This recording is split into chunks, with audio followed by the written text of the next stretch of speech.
Hi, friends. Continuing on the series of new music from 2025.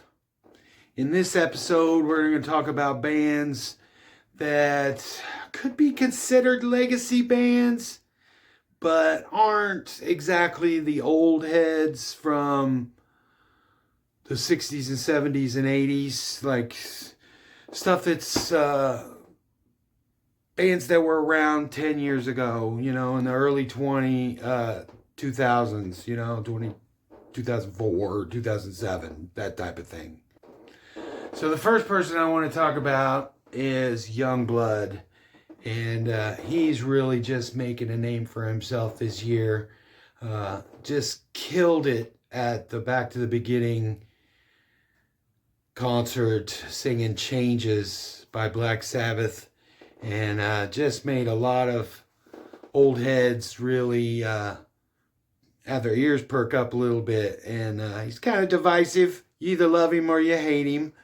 But I've been following him for a few years, and I loved him from the beginning. He was just a weird, quirky 18-year-old, snotty-nosed, like hip-hoppy, but you can hear the punk rock. And I just listened to a interview with him, and he's, for his age, he's just got such a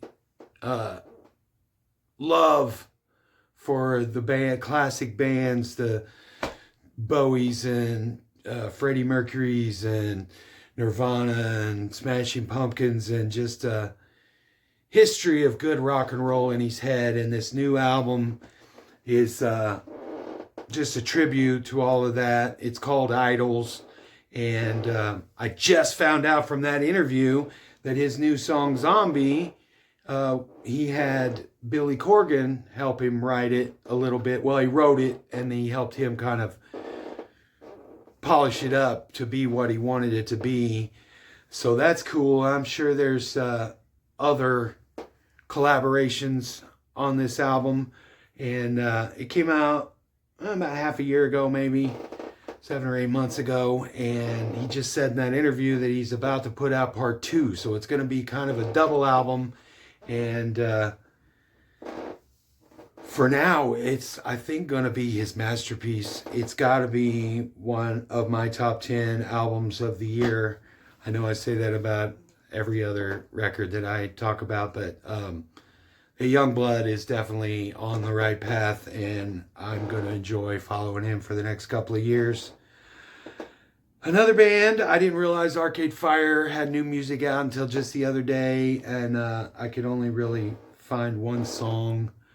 And sounds like Arcade Fire. It's good for them. Rainbow Kitten Surprise. That's one I got a couple friends that really like them. They just went and saw them a couple months ago. And I listened to their older stuff, and they just didn't grab me. It kind of seemed a little Stomp Clap Hey-ish. And just wasn't edgy enough for me. This new album, I listened to a couple of songs, and it's a little better. I wouldn't go out of my way for it, but I wouldn't turn it off if it was on. Wolf Alice is another band that I've known about for about 10 years or more. And I think they're a little more smoothed out and processed now. I always thought they were a lot harder rock. They were a little more edgy back in the day when I remember them. And maybe it was just the songs that I picked to listen to, but it was still good. I like that band. They're kind of embracing that new modern sound. Pup is a band I've known about for a few years, and once again, they were a lot harder punk rock, faster, and but they were quirky. So I really liked them, and I thought the name Pup was really cool. This new one that I heard was a little more commercial, a little more slick, and a little more catchy. Their stuff was always catchy, but this was a little more commercialized catchiness. Wasn't bad. I like it. Tame Impala has new stuff out. Sounds just like, if you like Tame Impala, go get their new record because it sounds just like what he sounds like. The Neighborhood has a new album out, and I got kind of sucked into a few of those songs. I put the whole album on my playlist because I really like their sound. They're kind of poppy. I would say they're kind of like a real super depressed Coldplay. Nah, Coldplay isn't even a good example. I don't know. I like them a lot. They got in the mainstream a few years ago with that Sweater Weather song, if you remember that one. And this album is just more of the same of that kind of stuff. So if you like that song, you might like the new album by them. Japanese Breakfast is a band that I've been interested in for a few years. They're kind of a quirky pop rock kind of thing. Ladytron, that's a name I haven't heard in years and years and years. She's kind of a EDM sort of, I guess I would put her in the EDM category. And her new stuff, yeah. Speaking of EDM, Bob Moses, I'm not sure if that's a guy's name or a band name. It sounds made up, so I always just assumed it was a band. But I got into him a few years ago, back in the downloading days. I ended up with a whole bunch of EDM and trip hoppy kind of stuff, and so they got a new record out. And speaking of EDM, Skrillex has a new record out. Who's thought of that name in the last 5 or 10 years? That's kind of interesting. Thundercat's got a new album out. Amazing bass player. Funky funk. Silver Sun Pickups. When they first came out, I loved it instantly, which is funny because they kind of Baby Smashing Pumpkins, from the sound of his voice to the tone on his guitar to kind of the way they play. And I'm not a huge Smashing Pumpkins fan, but I love that first Silver Sun Pickups album. And the new stuff just sounds just like it. It's a little less edgy, I guess. That must be the new trend. Speaking of edgy, the Hives have new music out, and it's just as aggressive as they always have been, and weird and quirky. Portugal the Man has a new album out after having the biggest song of the year a few years ago with that Feel It Still. And we played that in the band for years and years and years. That was just a huge hit, even though it was an interpolation of Please Mr. Postman. But their new stuff, it just didn't hit me. I listened to a couple of songs, and it's too mellow, and it's too middle of the road. It's like they're trying to be AJR, and AJR had new stuff too, and I didn't even listen to it. I'm kind of out on them. I like that one song they had a few years ago. Spoon has new music. Who knew? Who even remembers that band? We saw them about 10, 15 years ago. I got free tickets to a concert, and a couple of us went down to that show. And I knew one song that they played at that time, and that concert was so entertaining. Every once in a while that happens. The band is just so good that I don't know any of their music, and they just blow me away all night long. Wilco was like that when I saw them at Bonnaroo in 2007. It was just, I knew one song of theirs, and their whole concert just blew me away. All American Rejects. I don't know if they have a whole album out, but they did that cover of Flagpole Sitta, which I thought, why is that band doing a song that's like from like a contemporary of theirs? It's so weird. And I got to thinking, that Harvey Danger song is 25 years old, 26 years old now. And that's just crazy.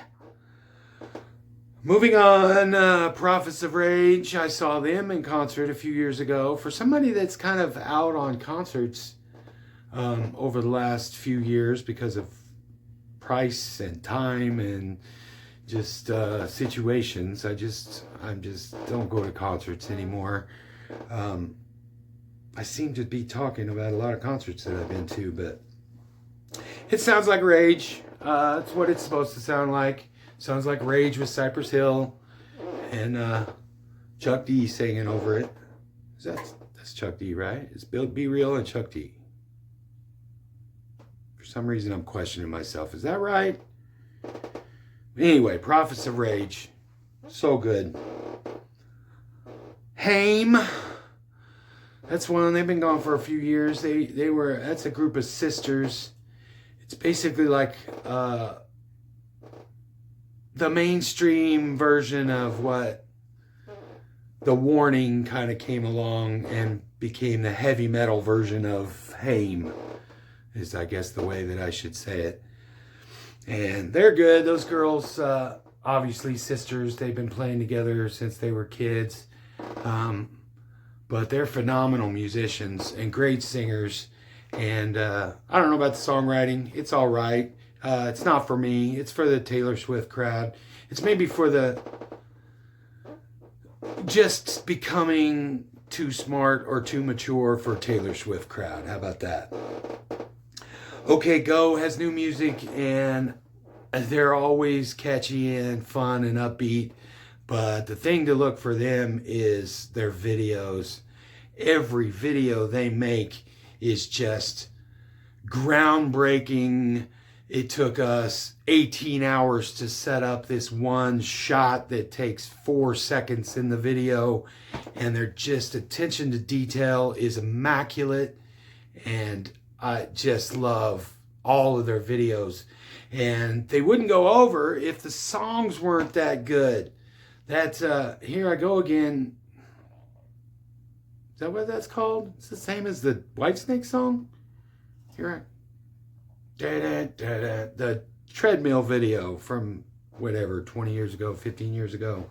The song is just unstoppable. And all of these new songs, they're not on that level, but they're close. Their songs are so good and their videos are just perfect. I love OK Go. Wolfpack is another band. I don't follow their music. They're kind of like a group of super musicians that play fun funk and tight ass funk rock type of stuff.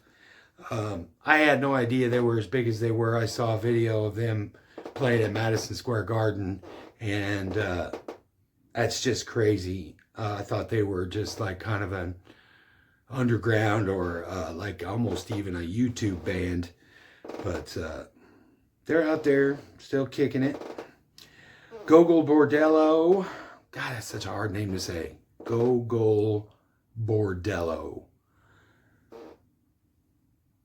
They have new music. Great, what is it? Russian gypsy music. I know you're not supposed to say gypsy, but they're always fun. I'm glad I'm looking forward to listening to some of that. I put some of that on my playlist, but I haven't had a chance to listen to it. I'm just trying to get through these videos quickly before they're not relevant anymore. Anyway, Puscifer has a new album out, and one of the songs was it Primus?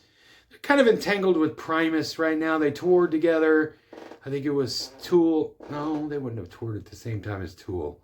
It was Puscifer, Primus, and somebody else. And then I think last year, Maynard guest spotted on a Primus song. And then now there's the new Puscifer songs. They're hit and miss with me. I love Maynard, obviously, like you should, but kind of over his shtick for the most part, and I'm just looking for good songs that stick in my head. Alien Ant Farm, everybody remembers from as the Smooth Criminal Band, kind of a new metal thing, and their new stuff. I'm not sure if the thing that I heard is a new album or if it's from the same album that I heard last year, but man, if you're thinking Smooth Criminal, like, don't. If that's keeping you away, then like go check out the new Alien Ant Farm because it's heavy and dark and it's nothing like the silliness of Smooth Criminal. And that song kicks ass. They do a freaking phenomenal job on it, but it's a little silly and it's a little of its time. Their new stuff is, like I said, it's just heavy and dark. And the opposite of that, we have 5 Seconds of Summer, which was kind of a boy band, pop punk boy band. Whoa. I think they kind of likened themselves as like a middle ground between Blink 182 and, Backstreet Boys or whoever. One Direction, I guess, was their contemporaries. So, but they're a little more grown up now. I think they're still kind of doing the same kind of music, but just, I think they split up for a long time too. But they're back together. They're a little older. So just by the nature of the way time works, their music is going to sound a little more mature. So good for them. Hope they get a hit or two this year. Some punk rock bands. AFI has new music out, and they had at least two phases. I discovered them on their kind of gothy. I wouldn't put them in new metal, but like they're kind of gothy. I'd say new metal. I'll just say it just to emo. Yeah, emo stuff, not new metal. What am I thinking? God, my brain is fried. It kind of jumped on that emo trend, but when I dug deeper into them, I realized that when they first came out, their first period in their career was fast, raw punk style. So the new song, the trend forming, I haven't listened to it yet. It's on my playlist, but it looked like a short song. So I don't know. I'm going to guess that maybe they're going back to sort of their older style, which would make sense. They should stick with that emo style. That's the stuff that got them the most popular, and that's the stuff that nostalgia bait wise will rope some people in. But next is 69 Eyes. That's another band. I never listened to them. It was never in my wheelhouse, but they've got new stuff out. And then Mammoth. We'll talk about Mammoth. Wolfgang Van Halen is on his second record of original music. And it's serviceable. The music is really good, obviously, and it's played amazingly. And totally competent, but just kind of a bit middle of the road for rock, as far as rock goes. It's good, but it just nothing stands out about it. It's just not edgy at all. Not that everything has to be edgy, but for something like that, I want a little more grit, I think. I saw one little TikTok-y kind of video where he does kind of a Mean Streets thing where guitar players know what I'm talking about, where he's kind of tapping the and he puts it in the song and he sings over it. So he's a phenomenal musician. And it seems like from most of the interviews that I've seen, he's a cool dude too. And how could you not be? And last, we'll talk about Sublime. with Bradley's son, Jacob, on lead vocals and guitar, and that's cool. That almost makes it like it's a family thing again. And at the same time, I wanted to mention Rome and Dirty Heads have collaborated again. I think their biggest song in both of their careers, Dirty Heads and Rome, was the song that they did together. So it's a good place for Rome to land. I know he's probably not joining the band, but he fits in with them really good. They're all just stoner, surfer rock, Southern California, skater, punk rock, reggae dudes. And he's better off singing songs with them than being in Sublime, in my opinion. But that's all of the semi-legacy bands that I had to talk about. Subscribe, comment, and share the video, please. Thank you, and I love you. Bye.